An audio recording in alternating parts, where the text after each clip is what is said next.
విచారణ కమిటీ తవ్వే కొద్దీ విస్తుపోయే నిజాలు బయటపడుతూనే ఉన్నాయి.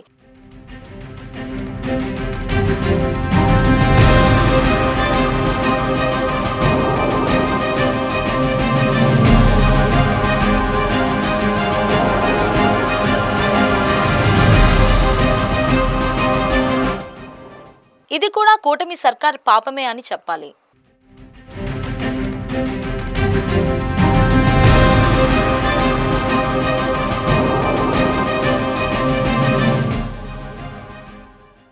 విశాఖలోని సింహాచలం ఘటన మీద ఇంకా పోస్ట్ మార్టం కొనసాగుతూనే ఉంది. వైసీపీ నేతలు కూడా సర్కార్ మీద విరుచుకుపడుతున్నారు. విచారణ కమిటీ తవ్వే కొద్దీ విస్తుపోయే నిజాలు బయటపడుతూనే ఉన్నాయి. తిరుమలలో వైకుంఠ ఏకాదశి రోజున జరిగిన తొక్కిసలాట సందర్భంగా 6 భక్తులు మరణించినా సరే రాష్ట్రంలో ఒక్క దేవస్థానంలో కూడా రెస్క్యూ మేనేజ్మెంట్ మీద సమీక్ష జరిపితే ఒట్టు. ఫలితంగానే సింహాచలంలో భక్తుల ప్రాణాల రూపంలో భారీ మూల్యం చెల్లించుకోవాల్సి వచ్చింది. ఇప్పుడు జిల్లా కలెక్టర్ కూడా బలిపశువు కావాల్సి రావడం తీవ్ర దుమారం రేపుతోంది. ఆయన ఒకసారి మాత్రమే సింహాచలం చందనోత్సవం మీద సమీక్ష చేశారు. ఇది కూడా కూటమి సర్కార్ పాపమే అని చెప్పాలి.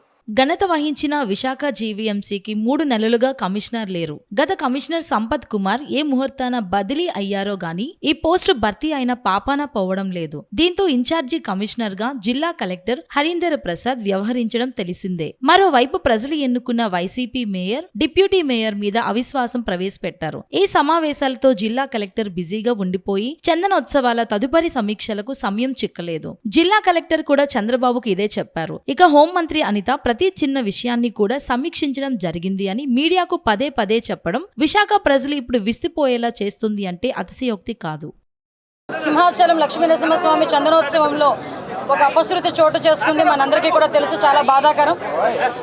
ఒక గోడ కూలి సుమారుగా 7 దుర్మరణం పాలవటం మనందరికీ కూడా తెలిసిందే.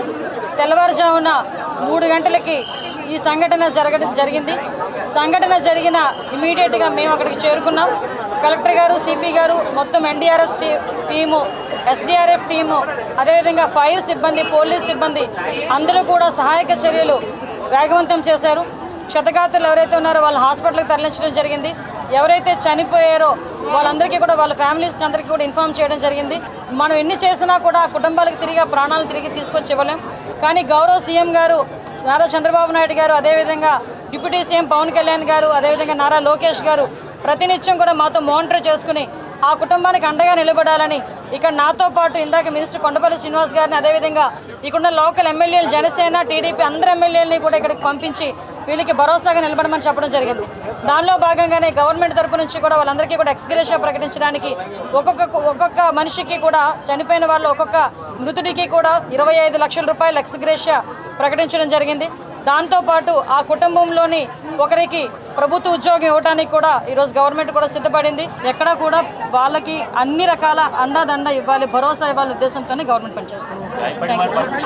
నోటి మాటతో కూడా గోడలు కడతారా అని విశాఖతో పాటు రాష్ట్ర ప్రజలు కూడా ఆశ్చర్యపోతున్నారు. టెండర్ లేకుండానే అంత పెద్ద గోడ ఎలా కడతారు అని మాజీ సీఎం జగన్ ఫైర్ అవ్వడం తెలిసిందే. పైగా కొండ ప్రాంతాల్లో కాంక్రీట్ బదులు ఫ్లై యాష్ ఇటుకలతో ఎలా కట్టారు అన్నది $1 మిలియన్ ప్రశ్న. కొత్త గోడ వదిలేసి 300 క్యూ లైన్ ఇంకో చోట ఏర్పాటు చేయాలి అన్న తలంపు లేకపోవడం సర్వత్రా విమర్శలకు తావిస్తుంది. వైసీపీ అనకాపల్లి జిల్లా అధ్యక్షుడు గుడివాడ అమర్నాథ్ గోడ కట్టిన తీరుని ఎండగట్టారు. కాలమ్స్ లేకుండా గోడ ఎలా కడతారని ఆయన సూటిగా ప్రశ్నించారు. అసలు ఆ కుటుంబానికి నువ్వేం చేస్తా ఉన్నావు చంద్రబాబు నాయుడు గారిని అడుగుతా ఉన్నా. ఒకటే చెప్తా ఉన్నా, వీళ్ళు ఇచ్చినా ఈకపోయినా కానీ చనిపోయిన ఈ కుటుంబాలకు గుర్తు పెట్టుకొని మళ్ళీ మేము అధికారంలోకి వచ్చిన తర్వాత ఈ కుటుంబాలకు ఆ ₹1 బ్యాలెన్స్ వీళ్ళు ఇచ్చినారు. మిగిలిన బ్యాలెన్స్ డబ్బు మనం ప్రభుత్వం వచ్చిన తర్వాత నేను స్వయంగా ఇప్పిస్తానని చెప్పి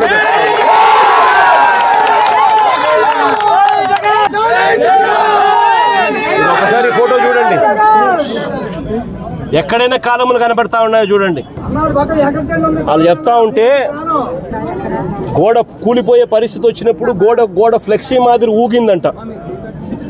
అంటే 70 అడుగులు గోడ, ఒక ఫ్లెక్సీ మాదిరి 10 అడుగులు గోడ, 70 అడుగులు పొడవు ఫ్లెక్సీ మాదిరి ఊగిందంట. అంటే ఏమి కన్స్ట్రక్షన్స్, ఏ రకంగా పనిచేయిస్తూ ఉన్నారు, ఏ రకంగా బుర్ర లేకుండా పనులకు పూనుకుంటున్నారు. ఆలోచన చేయమని చెప్పి అందరినీ కూడా కోరుతా ఉన్నా. చంద్రబాబు నాయుడు గారిని కూడా మానవతా దృక్పథంతో ఆలోచన చేసి జగన్ ఇచ్చే లోపలనే ఆ ₹1 ఇచ్చి ఆ కుటుంబాలను ఆదుకోమని చెప్తా ఉన్నా. ఉత్తరాంధ్ర ప్రాంతానికి ఇలవేల్పైనటువంటి శ్రీ వరాహ లక్ష్మీ నరసింహస్వామి వారి చందనోత్సవం అత్యంత పవిత్రమైనటువంటి దినోత్సవం.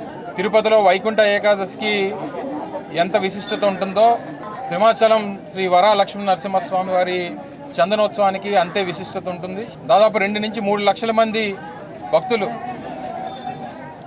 కేవలం ఆంధ్రప్రదేశ్ రాష్ట్రం నుంచే కాకుండా ఇతర రాష్ట్రాల నుంచి, అటు ఒరిస్సా కానీ లేకపోతే తెలంగాణ ఇతర ప్రాంతాల నుంచి కూడా పెద్ద ఎత్తున భక్తులు నిజరూప దర్శనానికి వచ్చేటువంటి పరిస్థితులు ఉండేటువంటి పవిత్రమైనటువంటి రోజు ఒకే ఒక్క రోజు. దీనికి సంబంధించి ఈరోజు జరిగినటువంటి ఘటన 7 భక్తుల్ని పొట్టన పెట్టుకున్నటువంటి విషయాన్ని దేశమంతా కూడా చూసింది. కేవలం ప్రభుత్వం తాలూకా నిర్లక్ష్యం, ప్రభుత్వం తాలూకా చేతకానితనం, ఇంతమంది భక్తులు వస్తారని చెప్పి తెలిసి చేయాల్సినటువంటి ఏర్పాట్లలో కూడా, అంటే చందనోత్సవం అనేటువంటిది ప్రతి సంవత్సరం ఏ రోజు వస్తుంది అనేటువంటిది డిపార్ట్మెంట్కి తెలుస్తుంది. ఏ రోజుకి ఏర్పాట్లు అనేటువంటి పూర్తి చేయాలనేటువంటిది అది ప్రభుత్వం తాలూకా బాధ్యత. కేవలం 3 రోజుల 4 రోజుల క్రితం గోడ కట్టి దానికి కనీసం క్యూరింగ్ చేయకుండా గోడ కట్టాల్సినటువంటి రూల్స్ అండ్ రెగ్యులేషన్స్ ఏవైతే ఉన్నాయో లేదా దానికి సంబంధించిన టెక్నికల్ ప్రొసీజర్స్ ఏవైతే ఉన్నాయో ఏవి ఫాలో అవ్వకుండా కేవలం గోడ కట్టేయాలన్నటువంటి ఉద్దేశంతో గోడ కట్టేసి క్యూరింగ్ కూడా చేయకుండా ఈరోజు నిన్న రాత్రి సహజంగా మీ అందరికీ తెలుసు ఆనవాయితీ ప్రకారం, మరి ఆ దేవుడి కృప ఏంటో తెలియదు కానీ చందనోత్సవం అంటే వర్షం అనేటువంటిది ప్రతి చందనోత్సవానికి ఆ దేవుడి లీలో ఏంటో తెలియదు కానీ ప్రతి సంవత్సరం చందనోత్సవం రోజున వర్షం పడుతుంటుంది ఈ ప్రాంతంలో అనేటువంటిది ఈ ప్రాంతంలో ఎవరిని అడిగినా చెప్తారు. సరే గాలి వచ్చింది, వాన వచ్చింది, ఇవన్నీ ప్రభుత్వానికి సాకుల్లా కనబడవచ్చు. కానీ మీరు చేసినటువంటి ప్రక్రియలో ఆ గోడకి భక్తులకు సంబంధించినటువంటి ఈ టెంట్లు వేయడానికి, ట్రస్సులు వేయడానికి ఏదైతే ఏర్పాట్లు చేశారో ఆ క్యూరింగ్ అవునటువంటి గోడకు తీసుకొని వచ్చి ట్రస్సులన్నీ కూడా తగిలించి దానికి మేకులు కొట్టి పూర్తిగా ఆ గోడను సపోర్ట్ కింద తీసుకొని ఏర్పాట్లన్నీ కూడా చేశారు. ఒక పక్క గాలి, ఒక పక్క ఇప్పుడే పైలా ప్రవీణ్ అని చెప్పి ఇందులో గాయపడినటువంటి యువకుడిని విమ్స్ హాస్పిటల్లో తనని పరామర్శించి రావడం జరిగింది. ప్రత్యక్ష సాక్షి ఆ అబ్బాయిని అడిగాం, ఏం జరిగింది, ఎలా జరిగింది ఏంటి అని అంటే క్లియర్ చెప్పాడు. సార్, పెద్ద గాలి వేసింది, గోడ ఫ్లెక్స్ ఊగినట్టు ఊగింది సార్. అది ఆ చీకట్లో మాకు లైటింగ్ కూడా లేదు ఆ టైంలో. అది గోడో లేకపోతే ఫ్లెక్సో ఏంటో తెలియలేదు. కళ్ళు మూసి తెసి లోపు మొత్తం గోడ అంతా కూలిపోయింది, కిందన ఉండిపోయారు. నాకు ఏమో ఆ కుర్రోడికేమో ఐరన్ ట్రస్ ఏదైతే ఉంటుందో అది వచ్చి కాలు మీద పడిపోయి ఆ యాంకిల్ బ్రోన్ అనేటువంటిది ఫ్రాక్చర్ అయ్యింది. కాంట్రాక్టర్ మీద ఇటు పర్యాటక శాఖ అటు దేవాదాయ శాఖ అధికారులు ఒత్తిడి తేవడం వల్లనే కొంప ముంచింది అని త్రిసభ్య కమిషన్ చైర్మన్ మీడియాకి చెప్పారు. లక్షల్లో భక్తులు వస్తారు అని తెలిసి కూడా అధికారులు, మంత్రులు, జిల్లా యంత్రాంగం ఇలా తలా పాపం తిలా పిడికెడు అన్న చందంగా వ్యవహరించారు అని చెప్పక తప్పదు. ఇప్పుడు ఎన్ని అనుకున్నా ఏమి లాభం, పోయిన ప్రాణం తిరిగి రాదు. ఇలాంటి ఘటనలు శాశ్వతంగా పునరావృతం కాకుండా ప్రభుత్వం కట్టుదిట్టమైన చర్యలు తీసుకోవాలని భక్తులు కోరుతున్నారు. లేదంటే దేవుని యాత్ర, వైకుంఠ యాత్ర అయ్యే ప్రమాదం ఉందని చెప్పక తప్పదు అని పలువురు వ్యాఖ్యానిస్తున్నారు.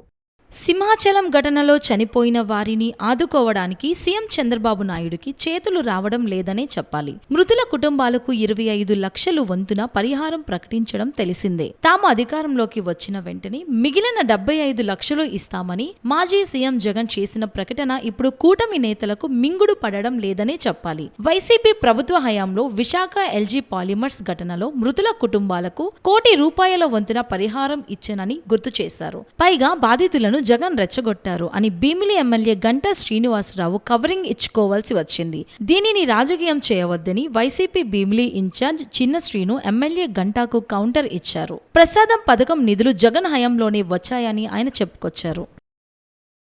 శ్రీ శ్రీ వరహాలక్ష్మి నరసింహస్వామి వారి చందనోత్సవం ఘటన 30వ తారీఖున జరిగిన ఆ రోజు ఆ చందనోత్సవంలో 7 ప్రాణాలు కోల్పోవడం, ఆ సంఘటనలో ఒకరు క్షతగాతులు అవడం, ఈ రాష్ట్ర ప్రజలందరూ, ముఖ్యంగా వరహాలక్ష్మీ నరసింహస్వామి వారు ఈ ఉత్తరాంధ్ర ప్రజలకే కాదు, ఆ చందనోత్సవాన్ని పక్క శివారు రాష్ట్రాలైనటువంటి ఒరిస్సా రాష్ట్రం కానీ, లేదా ఛత్తీస్గఢ్ రాష్ట్రం కానీ, లేదా పక్కనున్న వెస్ట్ బెంగాల్ రాష్ట్రంలో నుంచి అనేక మంది భక్తులు వచ్చి ఆ స్వామివారిని కొలవటం మనందరికీ తెలిసిందే. అయితే చందనోత్సవం రోజు అనేది చాలా విశిష్టమైన రోజు, మీ అందరికీ తెలుసు.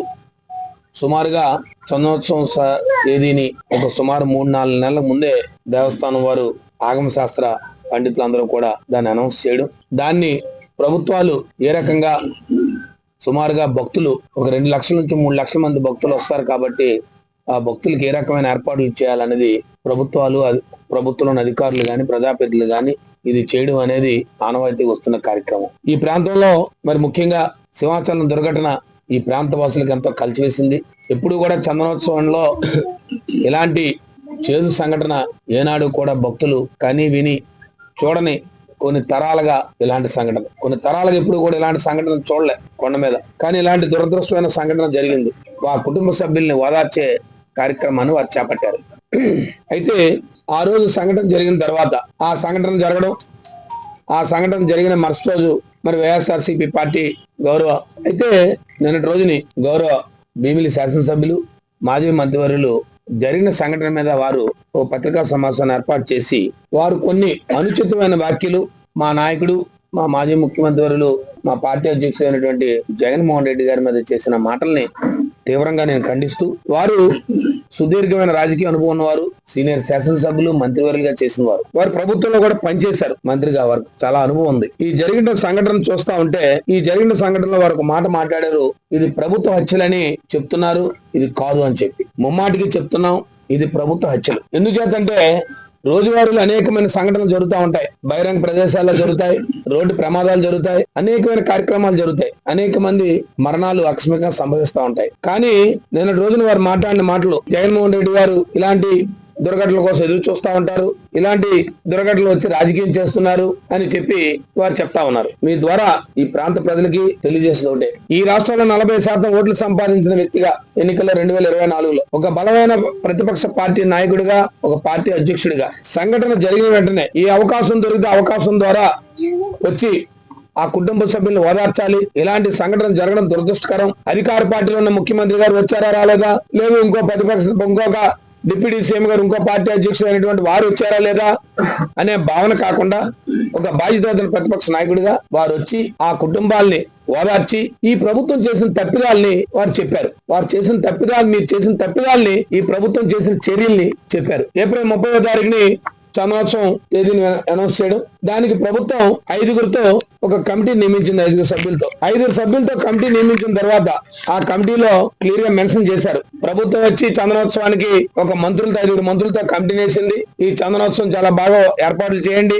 సింహాచలం చందనోత్సవంలో అధికారులు అన్ని రకాల రాంగ్ స్టెప్స్ వేశారనే చెప్పాలి. ఉత్సవం ముందు ఆలయంలో సంప్రోక్షణ చేయలేదని విశ్వ హిందూ పరిషత్ మందిర అర్చక పురోహిత ప్రాంత సురక్ష ప్రముఖ్ పోడి పెద్ద శర్మ నిన్న మీడియా సమావేశంలో దుయ్యబట్టారు. దేవస్థానం ఉద్యోగి ఒకరు తల్లి చనిపోయినా 2వ రోజుని విధులకు వచ్చారని కూడా ఆయన గుర్తు చేశారు. మొత్తం మీద కూటమి ప్రభుత్వ హయాంలో ఆధ్యాత్మిక పరంగా కష్టకాలం వచ్చిందని ప్రజలు భావించాల్సిన పరిస్థితులు నెలకొన్నాయని చెప్పాలి. మరి ఇటువంటి శ్రీనివాసరాజు గారు లాంటి ఇంజనీర్లు ఉండడం వల్ల ఈ దేవాలయంలో ప్రసాద స్కీమ్ మీద కోటాను రూపాయలు వచ్చాయి. మరి ఈ కోటాను రూపాయలు అన్నీ కూడా వృధా అయినట్టే. మరి వీళ్ళ సారథ్యంలో ఈ కట్టడాలన్నిటి మీద కూడా సరైనటువంటి పరీక్ష చేసి ఆ కట్టడాలు కరెక్ట్గా ఉన్నాయా లేవా అన్న తర్వాతనే మాత్రమే వాడుకలోకి తీసుకోవాల్సిందిగా విశ్వ హిందూ పరిషత్ కోరుతుంది. మరియు స్థానాచార్యుల వారి కోసం గనక వచ్చినట్టయితే దేవాలయానికి ముందర ఏదైతే ఉన్నదో పిఆర్ఓ ఆఫీస్, ఆ పిఆర్ఓ ఆఫీసులో ఒక సూర్యనారాయణ అనేటువంటి వ్యక్తి పనిచేస్తున్నాడు పిఆర్ఓగా. మరి వారి తల్లిగారు పోయి మరుసటి రోజు నుంచి ఆయన విధుల్లోకి హాజరు కావడం మొదలెట్టారు. పిఆర్ఓ ఆఫీసుకి వెళ్ళినటువంటి భక్తులు పెద్ద ఎత్తున అంతరాలయ దర్శనం చేసుకోవడానికి మాత్రమే వెళ్తారు. ఒక ఎమ్మెల్యే, ఎంపీ, ఒక ఎగ్జిక్యూటివ్ ఇంజనీరు, ఎంఆర్ఓ గారు లేదా అంటే కలెక్టర్ గారు పంపించినటువంటి భక్తులు, రాజకీయ నాయకులు పంపించేటువంటి భక్తులు అక్కడికి వెళ్ళి వాళ్ళ పేర్లు చూసి లోపలికి పాసులు తీసుకొని లోపలి దర్శనానికి వెళ్తారు. వాళ్ళతో పాటు ఒక ఎస్కాట్ కూడా దేవస్థానం ఉద్యోగి తీసుకుని వెళ్ళి దర్శనాలు చేయిస్తారు.